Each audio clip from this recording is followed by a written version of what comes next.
احمد نبی دوست دارم چار یارم تابع اولاد علی مذہب حنفیہ دارم ملت حضرت خلیل خاک پائے غوث اعظم زیر سایہ ہر ولی دیروز در بستان سراحمت متیان خوشنوا داتی تھی نعت مصطفیٰ بلغ العلا بکمالہ کمریاں بھی شوق سے گردن نکالے توق سے پڑھتی تھی اپنے ذوق سے کشفت دجا بجمالہ بلبلیں بھی سو بسو لے لے کے ہر ایک گل کی بو کرتی تھی بس یہ گفتگو حسنت جمیع خصالہ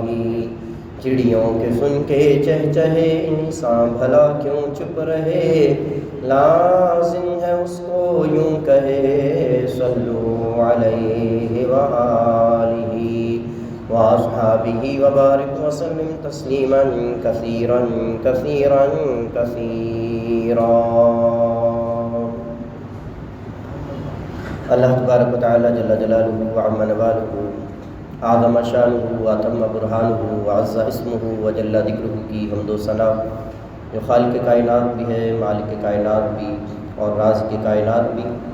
حمد و ثنا کے بعد اللہ کے پیارے، امت کے سہارے، رب کے محبوب، دانۂ غیوب، حضور اکرم نور مجسم، شفیع معظم، دستگیر جہاں، غم گسار زماں، سید سروراں، حامی بے کسا، تتمہ دوراں، شہن شاہ حسینہ، صاحب علم نشرہ، رازدار ما اوحیٰ، احمد مجتبیٰ، آمنہ کے لال، حضرت محمد مصطفیٰ صلی اللہ تعالیٰ علیہ وآلہ وصحبہ وبارک وسلم کے دربار گوہربار میں ہدیہ درود و سلام کا نذرانہ پیش کرنے کے بعد نہایت ہی مکرم محتشم سامعین حضرات، السلام علیکم ورحمۃ اللہ وبرکاتہ۔ رب ذوالجلال کا فضل، اس کا کرم، اس کی توفیق اور اس کی عنایات و احسانات کہ اس خالق لم یزل نے ہمیں اپنی زندگیوں میں پھر رمضان المبارک کی بہاریں دیکھنا نصیب فرمایا۔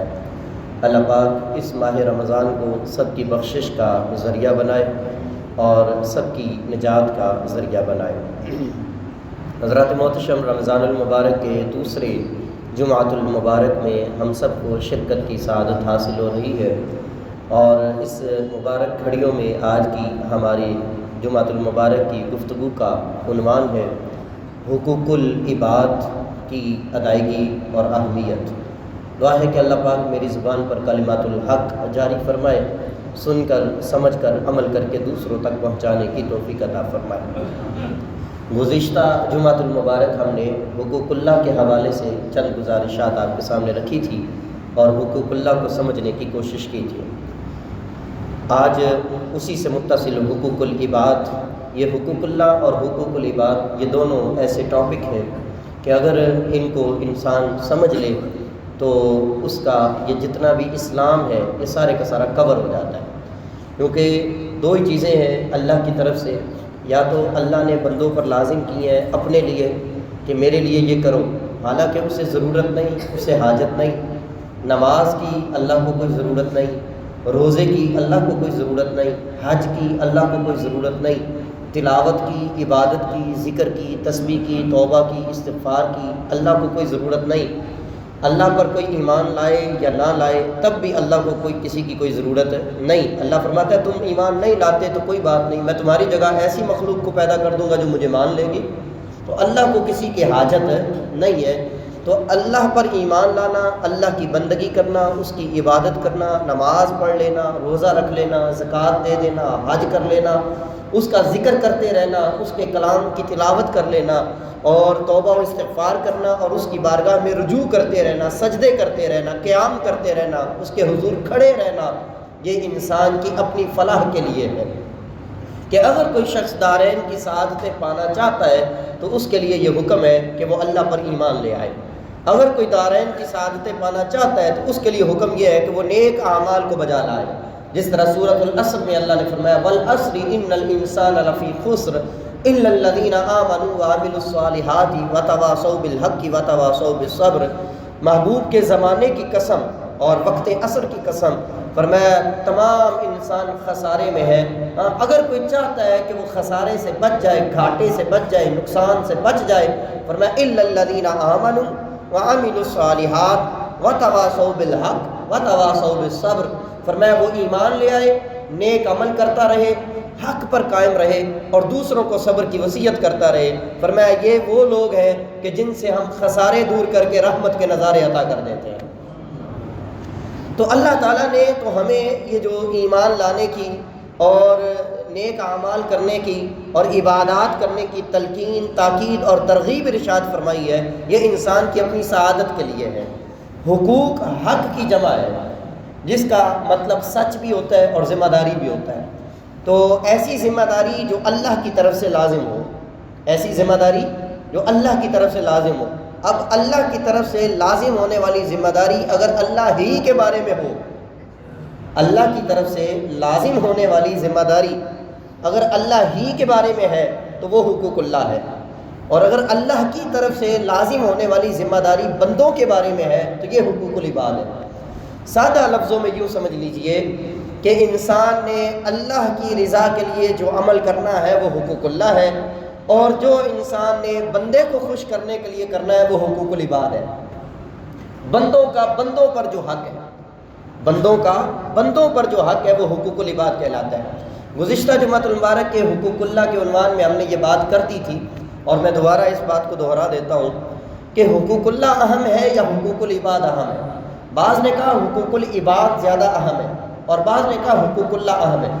ہم نے یہ نظریہ سمجھا تھا کہ حقوق اللہ زیادہ اہم ہے.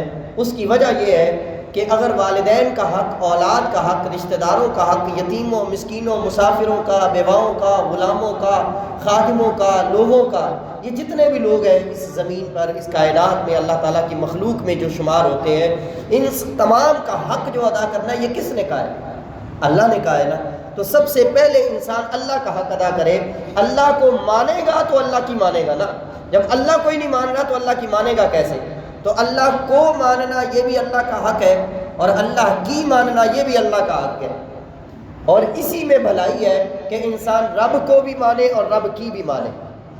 یہ جو اس وقت ہر بندہ یہ چاہتا ہے کہ میری ہر دعا قبول ہو جائے، میری ہر بات مانی جائے، میرے ذہن میں، میرے دل میں خیال آئے تو اللہ تعالیٰ اس کو پورا کر دے. یہ کب ہوگا؟ یہ مقام کوئی چھوٹا مقام نہیں، بہت بڑا مقام ہے. یہ مرتبہ ولایت والی بات ہے، لیکن اس کا آسان سا حل ہے. یعنی اس کا جو طریقہ ہے اور اس کو حاصل کرنے کا، اس مقام کو ایک سادہ سا ایک اصول ہے، اور وہ کیا ہے؟ تم رب کی مانو، رب تمہاری مان لے گا. کتنا سادہ سا اصول ہے کہ رب کی مانو، رب تمہاری مان لے گا. اب ایک بندہ رب کی نہیں مان رہا اور وہ یہ کہ رب میری مانے، رب کیسے مان لے گا؟ ہاں یہ اس کا فضل ہے، اس کا کرم ہوگا، اس کا احسان ہوگا. وہ تو کافروں کو بھی دے رہا ہے. وہ یہ تو نہیں نہ کہہ رہا کہ زمین پھٹ جا، جو مجھے نہیں مان رہے اس کو اپنے اندر نکل جا. ایسا تو نہیں ہو رہا. کافر بھی اسی زمین پر رہ رہے ہیں. یہ سورج کی تپش سے کافر بھی مستفید ہو رہے ہیں، یہ چاند کی چاندنی سے کافر بھی مستفید ہو رہے ہیں، یہ دن کے اجالے سے، یہ رات کے اندھیرے سے یہ اس کو نہ ماننے والے بھی مستفید ہو رہے ہیں. حالانکہ ان ساری اشیاء کا خالق اور مالک وہ اللہ رب العزت جل شانہ ہی ہے، لیکن اس کے باوجود اللہ کی عطا سب پر ہے. تو پتہ چلا کہ اللہ کو کسی کی کوئی حاجت نہیں ہے، اللہ کو کسی کی کوئی ضرورت نہیں ہے. اگر کوئی شخص یہ چاہتا ہے کہ میری اللہ مان لے تو اس کو یہ چاہیے کہ وہ اللہ کی مان لے. ایک تیری چاہت ہے، اللہ فرماتا ہے ایک تیری چاہت ہے اور ایک میری چاہت ہے. ہوگا تو وہی جو میری چاہت ہے، لیکن اگر چاہتا ہے تو وہ ہو کہ جو تیری چاہت ہے تو کر وہ جو میری چاہت ہے. تو اللہ کی چاہت میں جب انسان اپنے عمل کو کرنا شروع کر دیتا ہے تو اس کو ہم کہتے ہیں وہ حقوق اللہ کو پورا کر رہا ہے، کہ ہر وہ بات مان رہا ہے جو اللہ چاہتا ہے، ہر وہ کام کر رہا ہے جو اللہ کی رضا ہے، جو اللہ کی منشا ہے، جو اللہ کی طرف سے تقاضا ہے بندے کے لیے.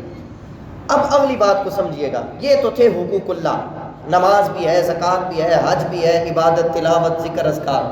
حقوق العباد کیا ہے؟ بندوں کا بندوں پر حق.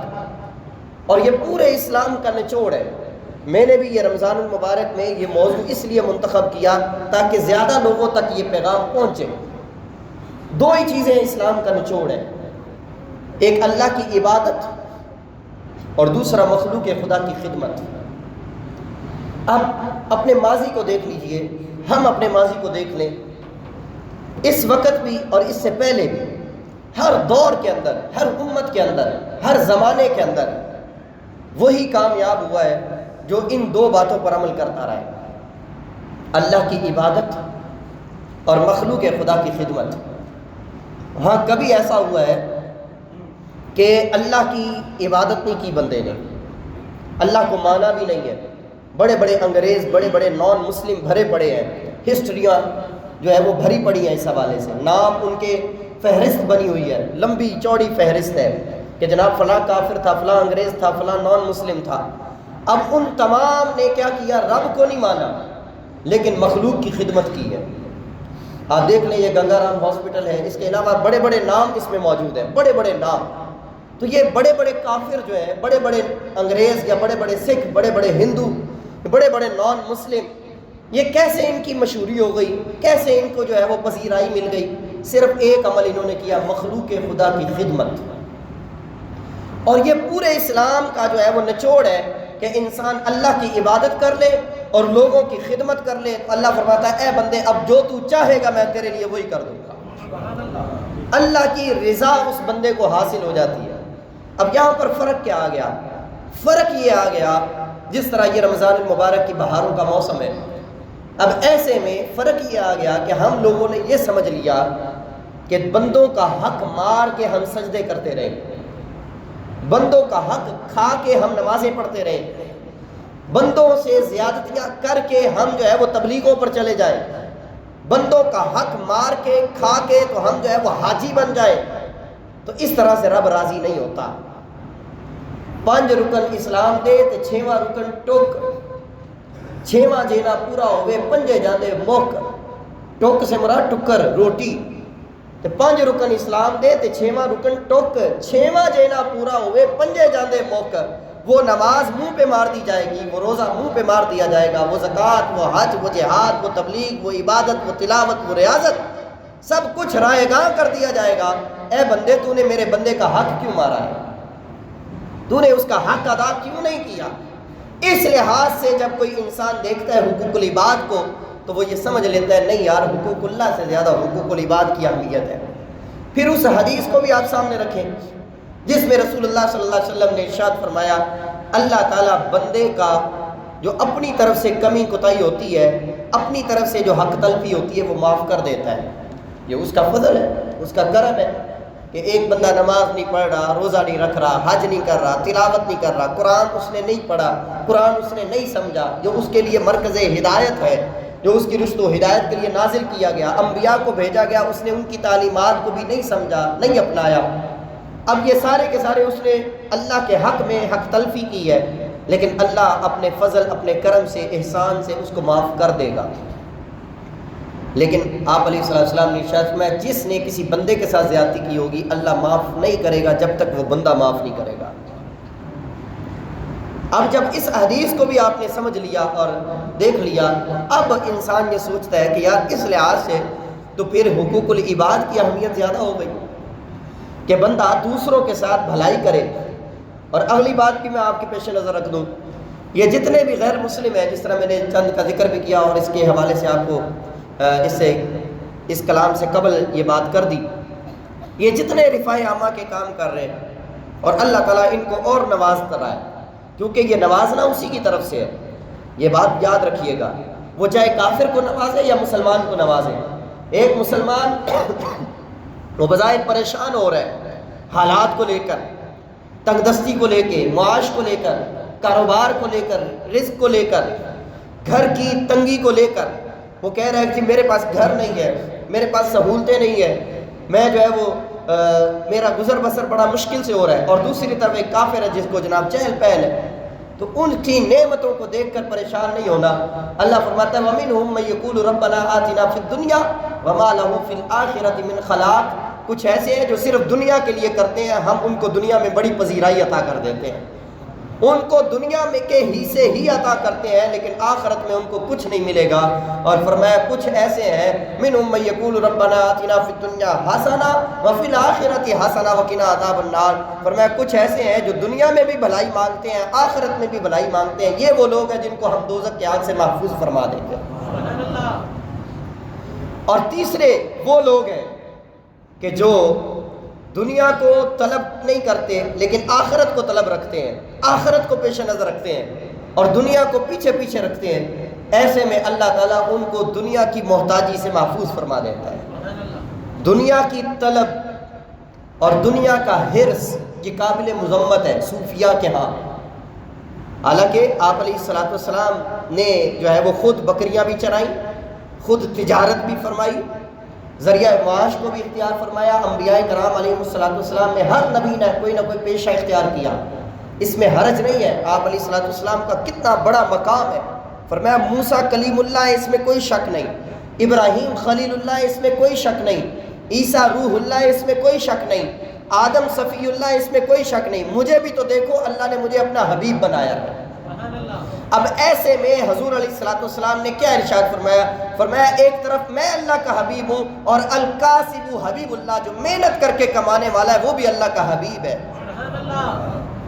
تو ذریعہ معاش اور دنیا اور یہ ساری چیزیں صوفیاء کے ہاں یہ قابل مذمت ہے کہ ہر وہ شے جو رب کی یاد سے غافل کر دے۔ اللہ فرماتا ہے رجال لا تلہیہم تجارۃ ولا بیع عن ذکر اللہ واقام الصلاۃ وایتاء الزکاۃ یخافون یوما تتقلب فیہ القلوب والابصار۔ فرمایا مردوں میں کچھ ایسے نیک انسان ہیں، ایسے مرد ہیں کہ تجارت، خرید و فروخت، لین دین کے معاملات اور دنیا کی مشغولیت انہیں اللہ کے ذکر سے غافل نہیں کرتی۔ وہ ہوتے دنیا میں ہیں لیکن آخرت کو پیش نظر رکھ رہے ہوتے ہیں۔ ایسے میں جب انسان اپنا اوڑھنا بچھونا اللہ کے ذکر کو بنا لیتا ہے تو پھر اللہ تعالیٰ اس کے پیچھے پیچھے دنیا کو لگاتا ہے، وہ دنیا کے پیچھے پیچھے نہیں رہتا۔ اور جس طرح حدیث میں بھی آتا ہے تو لوگوں سے بے نیاز ہو جا، اللہ تعالیٰ تجھے غنی کر دے گا۔ اب یہ مسئلہ آ گیا، ایسے دور میں ہر انسان کشکول لیے پھرتا ہے کہ اور دوسروں سے امیدیں لگائے بیٹھا ہے کہ کاش میرا یہ کشکول فلاں شخص بھر دے، تو فلاں شخص آپ کا کشکول نہیں بھرے گا۔ اگر یہ کشکول بھرے گا تو اللہ رب العزت جل شانہ کی غنا کے دربار سے بھرے گا، اس کی بارگاہ سے یہ کشکول بھرے گا، اور ایسا بھرے گا کہ انسان پھر دوسروں کو بھی جو ہے وہ نوازنا شروع کر دے گا۔ تو یہ ہے ایک طرف دنیا اور ایک طرف آخرت۔ اب انسان نے جب دنیا میں رہنا ہے اور دوسروں سے تعلقات رکھنے ہیں تو اللہ تعالیٰ یہ ارشاد فرماتا ہے کہ اے انسان اب تو نے کسی کے ساتھ زیادتی نہیں کرنی، کسی کا حق نہیں مارنا۔ اگر تو نے کسی کا حق مارا تو پھر میری طرف سے تجھے معافی نہیں ملے گی جب تک وہ بندہ معاف نہ کرے گا، اور میں یہ بھی نہیں دیکھوں گا کہ وہ بندہ گناہگار تھا یا نیکوکار تھا۔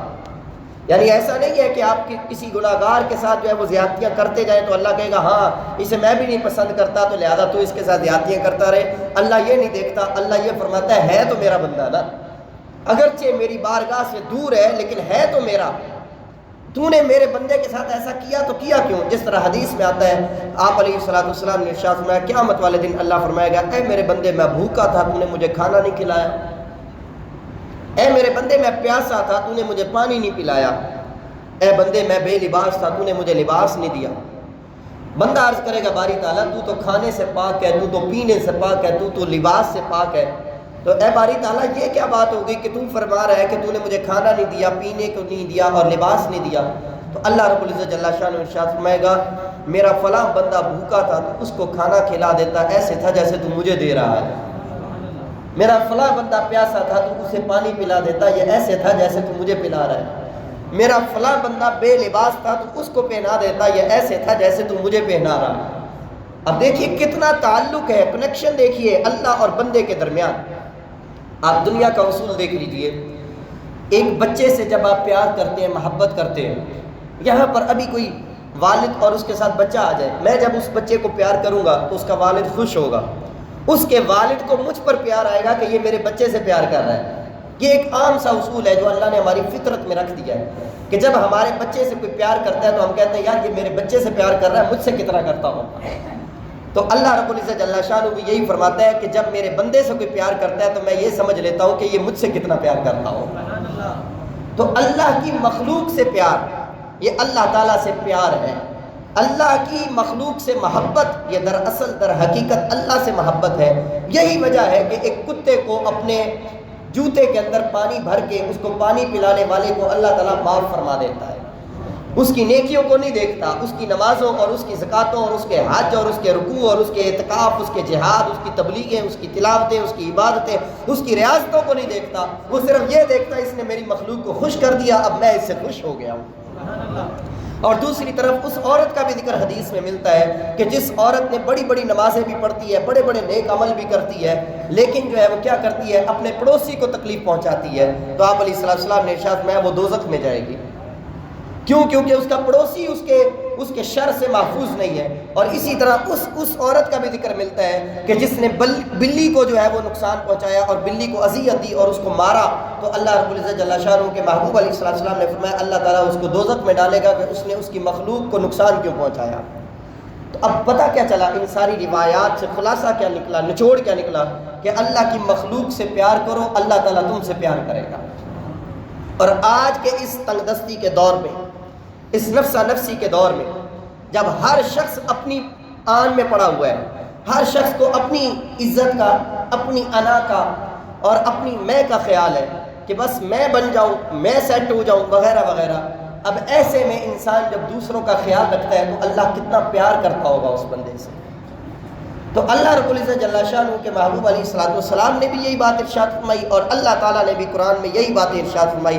فرمایا یا ایھا الناس اتقوا ربکم الذی خلقکم من نفس واحدہ، فرمایا اے لوگو اس اللہ سے ڈرو، اپنے رب سے ڈرو جس نے تمہیں ایک جان سے بنایا، وخلق منھا زوجھا، اور پھر اس نے اسی میں سے ایک جوڑا بنا دیا، یعنی آدم علیہ السلام اور پھر حوا کو بنا دیا، اور وبث منھما رجالا کثیرا ونساء، اور پھر انہی دو کے ذریعے، آدم اور حوا کے ذریعے اس زمین پر، اس کائنات پر اللہ تعالیٰ نے مرد بھی پھیلا دیے اور عورتیں بھی پھیلا دی۔ اب مرد بھی ہیں بہت زیادہ اور عورتیں بھی ہیں بہت زیادہ۔ اب اگلی بات کیا ارشاد فرمائی، چوتھا پوائنٹ اسی آیت کا، سورہ نساء کی ابتدائی آیات ہیں، فرمایا واتقوا اللہ الذی تساءلون بہ والارحام، اب ڈرو اللہ سے، وہ تم سے ان رشتوں کے بارے میں سوال کرے گا۔ اب رشتوں کے بارے میں اللہ سوال کیسے کرے گا، کیا سوال ہوں گے؟ ایک انسان ہے اور اس انسان کا کسی نہ کسی کے ساتھ تعلق ہے، اور یہ جو انسان اپنی انا میں، اپنی ضد میں، اپنے جلال میں، اپنے غصے میں یہ جملہ بول دیتا ہے نا، میرا کوئی نہیں ہے، وہ غلط کہتا ہے، اس کے سارے ہی ہیں، شاید وہ کسی کا نہ ہو لیکن اس کے سارے ہی۔ ایک انسان کا تعلق جب اس کائنات میں، اس دنیا میں آتا ہے، سب سے پہلے اس کے والد سے ہوتا ہے، والدہ سے ہوتا ہے، پھر اس کے بہن بھائی ہوتے ہیں کوئی نہ کوئی، پھر والد کے جو جتنے رشتہ دار ہیں سارے کے سارے وہ اس کے ہوتے ہیں، پھر والدہ کی طرف سے جتنے رشتہ دار ہیں وہ سارے کے سارے اس کے ہوتے ہیں۔ اب صرف یہی نہیں ہے، اتنا ہی کافی نہیں ہے، بلکہ آپ دیکھ لیں جب کسی کے یہاں بچہ پیدا ہوتا ہے، دوست احباب بھی آ جاتے ہیں، محلے دار بھی آ جاتے ہیں، ہمسائے بھی آ جاتے ہیں، تو پتہ چلا وہ انسان تنے تنہا نہیں ہے، وہ اکیلا نہیں ہے، بلکہ اس کے ساتھ جتنے رشتے جڑے ہوئے ہیں وہ سارے کے سارے آ کر مبارکبادیاں پیش کر رہے ہیں، وہ خوشی کا اظہار کر رہے ہیں۔ اب یہاں سمجھ لیجئے گا اس باریکی بات کو کہ انسان کی مثال اس ڈاکیے کی طرح ہے جو اپنے آفس سے ڈاک کا تھیلا لے کر نکلتا ہے اور جگہ جگہ ڈاک پہنچاتا ہے۔ یہی مثال انسان کی ہے کہ جب وہ اس دنیا میں آ گیا، اب اس کے اوپر والدین کے حقوق بھی ہیں، اب اس کے اوپر اولاد کے حقوق بھی ہیں، اب اس کے اوپر رشتہ داروں کے حقوق بھی ہیں، اب اس کے اوپر ہمسایوں کے حقوق بھی ہیں، اب اس کے اوپر میاں بیوی کے حقوق بھی ہیں، اب اس کے اوپر آپس میں ارد گرد کی جتنی سوسائٹی ہے، جتنا ماحول ہے، ان سب کے حقوق کی ادائیگی اس کے اوپر لازم ہے۔ کامیاب ڈاکیہ وہی ہے اور اصل ڈاکیہ وہی ہے، اپنی تجارت میں بھی اور اپنے کاروبار میں بھی اور اپنی نوکری میں بھی، جو ہر ڈاک کو اس تک بر وقت پہنچائے گا۔ اللہ کی نظر میں بھی کامیاب انسان وہی ہے جو ہر ایک کا حق بر وقت ادا کر دے گا۔ اب اگر یہ حقوق العباد میں کوتاہی کی جائے تو اس کا نقصان کیا نکلتا ہے؟ حقوق العباد میں کوتاہی کرنے سے ظلم پیدا ہوتا ہے، تشدد، جرائم بڑھتے ہیں، چوریاں، چکاریاں، یہ جتنے ڈاکے ڈالنے والے، چوریاں کرنے والے، غلط کام کرنے والے، اگر ہم پس پردہ دیکھیں تو یہ کیوں کر رہے ہیں؟ وجہ یہ ہے کہ ان کو ان کا حق نہیں ملا، ان کی فیملی کی طرف سے نہیں ملا، یا والدین نے جو حق ادا کرنا تھا تربیت کے حوالے سے وہ انہوں نے ان کا حق ادا نہیں کیا۔ ورنہ دیکھیے نا، میرا بیٹا آج کا بچہ وہ اتنا بڑا ڈاکو کیوں نہیں بنا، وہی کیوں بن گیا؟ تو مطلب یہ ہوا کہ ہماری نظر اپنے بچے پر تھی، اس کی تربیت کا ہم خیال رکھ رہے تھے، لیکن وہ جو ڈاکو تھا، وہ جو چور تھا، اس کے والدین نے اس پر نظر نہیں رکھی۔ اسی طرح سے ایک سوسائٹی میں رہتے ہوئے جب ایک انسان دوسروں کا حق مارنا شروع کر دیتا ہے تو مطلب یہ ہوتا ہے کہ وہ اب جتنی چوریاں چکاریاں ڈاکے اور بے راہ روی اور لڑائی جھگڑے فساد فتنے یہ سارے کے سارے اس سوسائٹی میں جنم لیتے چلے جائیں گے۔ اگر آپ چاہتے ہیں کہ سوسائٹی میں امن و امان رہے تو اس کا واحد حل ہے جو اللہ نے ہمیں دے دیا، اور وہ کیا ہے کہ بندوں کے حقوق کا خیال رکھو۔ اور صحیح مسلم شریف کی روایت کے مطابق آپ علیہ الصلوۃ والسلام نے صحابہ سے پوچھا، اے میرے صحابہ تمہیں پتہ ہے میری امت کا سب سے بڑا فقیر کون ہے؟ یا رسول اللہ نہیں، اللہ و رسول عالم، اللہ اور اس کا رسول جانتے ہیں۔ فقیر کی ویسے شرعی فقیر کی تعریف کیا ہوتی ہے کہ جس کے پاس اپنی ضروریات کے لیے کچھ نہ ہو، جس کو زکوٰۃ دیتے ہیں ہم، فطرانہ دیتے ہیں، فدیہ دیتے ہیں، یہ فقیر اس کو کہا جاتا ہے۔ اگلے جمعۃ المبارک ہم اس کے زکوٰۃ کا ٹاپک ہے تو ہم اس میں مزید اس کی وضاحت کریں گے۔ اب آپ علیہ السلام نے فرمایا میری امت کا جو بدترین فقیر ہے یا بدقسمت فقیر ہے وہ کون ہوگا؟ یا رسول اللہ، اللہ اور اس کا رسول بہتر جانے۔ فرمایا وہ ہوگا کہ جو قیامت والے دن بڑی بڑی نیکیوں کے ساتھ آئے گا لیکن ایک نیکی بھی اس کے کام نہیں آئے گی۔ نیکیاں بڑی کی ہیں، روزے سارے رکھے، نمازیں ساری پڑھی، ایک قرآن نہیں 10 قرآن مکمل کر لیے، ساری زندگی عبادات میں گزاری، تلاوت بھی کی، ذکر اذکار بھی کیا۔ یہی ہو رہا ہے نا آج کل بھی، ہاتھ میں تسبیح ہوتی ہے لیکن بغل میں چھرا ہوتا ہے۔ آج یہی ہو رہا ہے، سر پہ ٹوپی ہوتی ہے، داڑھی ہوتی ہے، جبہ و دستار ہوتی ہے، لیکن دوسروں کا حق بھی مار رہے ہیں۔ اس سے بڑا بددیانت کوئی نہیں ہے، اس سے بڑا چور کوئی نہیں ہے، اس سے بڑا ڈاکو کوئی نہیں ہے، اس سے بڑا خائن کوئی نہیں ہے۔ وہ شخص بظاہر اپنے آپ کو پارسا شو کروا رہا ہے لیکن ہے نہیں ہے وہ اس سے بڑا منافق کوئی نہیں ہے جس طرح کی وہ منافقت شو کروا رہا ہے۔ تو ایسے میں حضور علیہ السلام نے فرمایا قیامت والے دن وہ بڑی نیکیوں کا انبار لے کر آئے گا، لیکن ہوگا کیا؟ فرمایا ایک نیکی بھی اس کے کام نہیں آئے گی۔ کیوں نہیں آئے گی؟ فرمایا ہوگا یہ کہ اس نے کسی کا حق مارا ہوا ہے، اس نے کسی کو گالی دی ہوئی ہے، اس نے کسی کو تکلیف پہنچائی ہوئی ہے۔ اب اللہ تعالیٰ اس کی نیکیاں اس کے کھاتے میں ڈال دے گا، برابر کرنے کے لیے، اس کا حق پورا کرنے کے لیے، اس کو انصاف دلانے کے لیے اس کے سارے نیک اعمال، عبادتیں، تلاوتیں، ریاستیں، نماز، روزے، زکوٰۃ، حج، عمرے، سارا کچھ فرمایا اس کے کھاتے میں ڈال دیے جائیں گی۔ اب دیکھا جائے گا پلڑا برابر ہوا یا نہیں۔ اگر ہو گیا تو ٹھیک ہے، اگلی بات بڑی خطرناک ہے، فرمایا اگر ہو گیا تو ٹھیک، نہ ہوا نا، اس کے جتنے گناہ ہوں گے نا مظلوم کے، جس کے ساتھ زیادتی ہوئی ہے، اس کے سارے گناہ اس کے کھاتے میں ڈال دیے جائیں گے اور اس شخص کو پھر دوزخ میں ڈال دیا جائے گا۔ اب بتائیے میں کہاں اور آپ کہاں؟ پھر کہاں گئی نمازیں، کہاں گئے روزے، کہاں گئے حج، کہاں گئی تلاوتیں، عبادتیں؟ تو رمضان المبارک میں نیک اعمال کرنے کے ساتھ ساتھ ہم غور کریں کہ کیا ہم والدین کا حق ادا کر رہے ہیں؟ کیا ہم اپنی اولاد کا حق ادا کر رہے ہیں؟ ایک شوہر اپنے گریبان میں جھانکتے ہوئے یہ جائزہ لے کہ وہ بیوی کا حق ادا کر رہا ہے۔ ایک شخص اپنے ارد گرد کے ماحول میں جائزہ لے کہ کوئی پڑوسی اسے تنگ تو نہیں ہے۔ آپس میں ملتے ہوئے ہم خیال کریں کہ بھئی مجھ سے کوئی تنگ تو نہیں ہے، مجھ سے کسی کو تکلیف تو نہیں پہنچی ہوئی، کوئی میرے بارے میں کوئی اپنے دل میں کوئی بات تو نہیں محسوس کرتا۔ اگر کرتا ہے تو دنیا میں ہی معاف کروا لیا جائے، بجائے یہ کہ آخرت میں بڑا خسارہ لینا پڑے۔ اور یہاں پر میں اس جملے کے ساتھ اپنی گفتگو کو مکمل کرتا ہوں، کیونکہ قرآن مجید میں اللہ تعالیٰ نے جہاں اپنی عبادت کا ذکر کیا وہاں اس کے ساتھ ہی اللہ تعالیٰ نے حقوق العباد کا بھی ذکر کیا۔ وَاعْبُدُوا اللَّهَ وَلَا تُشْرِكُوا بِهِ شَيْئًا وَبِالْوَالِدَيْنِ إِحْسَانًا وَبِذِي الْقُرْبَى وَالْيَتَامَى وَالْمَسَاكِينِ وَالْجَارِ ذِي الْقُرْبَى وَالْجَارِ الْجُنُبِ وَالصَّاحِبِ بِالْجَنبِ وَابْنِ السَّبِيلِ وَمَا مَلَكَتْ أَيْمَانُكُمْ إِنَّ اللَّهَ لَا يُحِبُّ مَنْ كَانَ مُخْتَالًا فَخُورًا۔ اللہ فرماتا ہے اللہ کی عبادت کرو، اس کے ساتھ کسی کو شریک نہ ٹھہراؤ، والدین کے ساتھ اچھا سلوک کرو اور رشتہ داروں کو ان کا حق دو، یتیموں، مسکینوں، مسافروں اور پڑوسیوں کے ساتھ جو ہے وہ اچھا سلوک کرو۔ اللہ تعالیٰ تکبر کرنے والے، اترانے والے کو، خود کو اچھا سمجھنے والے کو پسند نہیں کرتا۔ تو کسی کا حق بندہ تبھی مارتا ہے جب خود کو بہتر سمجھ رہا ہو کہ میرے ورگا تو ہے ہی کوئی نہیں۔ جب یہ انسان سمجھ لیتا ہے نا تو پھر نہ والدین کا خیال رکھتا ہے، نہ اولاد کا خیال رکھتا ہے، نہ زوجین کے حقوق ادا ہوتے ہیں، نہ رشتہ داروں کے حقوق ادا ہوتے ہیں۔ پیغام یہ ہے، عید آنے والی ہے اور یہ عید کی خوشیوں میں ابھی سے سارے لوگ اپنی اپنی تیاریوں میں مگن ہو رہے ہیں. تو میں آپ کو اپنی طرف سے چھوٹا سمجھ کر بات کر لیں, سمجھ لیں, بھائی سمجھ کے بات سمجھ لیں, بچہ سمجھ کے کر لیں, اپنا امام سمجھ کے, استاد سمجھ کے, جو سمجھ کے بات کو سمجھ لیں. سمجھ لیجئے گا اس بات کو, اس خوشیوں میں اگر والدین حیات ہیں تو ان کے لیے ضرور جوڑا بنائیں, ان کے لیے کپڑے بنائیں, ان کے لیے ان کو تحائف دیں. اپنے لیے بھی تو شاپنگ کرنی ہے نا, ان کے لیے بھی کریں. دیکھنا وہ کتنے خوش ہوتے ہیں. وہ والدین جنہوں نے اپنی زندگیاں لگا دی ہیں اپنی اولاد کے چہرے پر خوشیاں دیکھنے کے لیے, کیا حق نہیں بنتا کہ وہ اولاد اپنے والدین کو بھی خوشیاں دے؟ لازمی حق بنتا ہے, اور سب سے پہلا حق ہی والدین کا بنتا ہے. تو یہاں میں جتنے اولاد بیٹھی ہے جن کے والدین حیات ہیں ان کو یہ پیغام دوں گا. اور اس کے ساتھ دوسرا پیغام یہ ہے کہ اپنے رشتہ داروں میں, اپنے خاندان پر نظر دوڑائیے. جہاں کوئی ناراضگیاں ہیں, کوئی پیچیدگیاں ہیں, کوئی قطع تعلقیاں ہیں, ان کو جوڑنے کی کوشش کریں. آپ علیہ السلام نے ارشاد میں تہابو, تم تحفہ دیا کرو, اللہ تعالیٰ محبت پیدا فرما دے گا. تو ان رشتہ داروں سے اپنے تعلق کو جوڑنے کی کوشش کریں.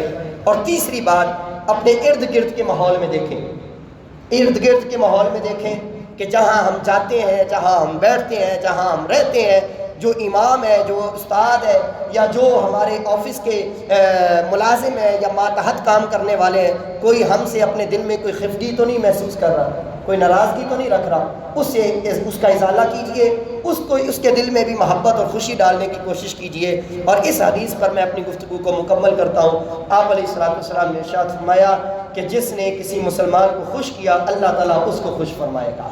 واللہ فی عون العبد ما کان العبد فی عون اخیہ, جب بندہ اپنے بھائی کی مدد کرے گا اللہ اس کی مدد فرما دے گا. اللہ تعالیٰ مجھ سمیت سب کو عمل کی توفیق عطا فرمائے. وآخر دعوانا الحمدللہ رب العالمین.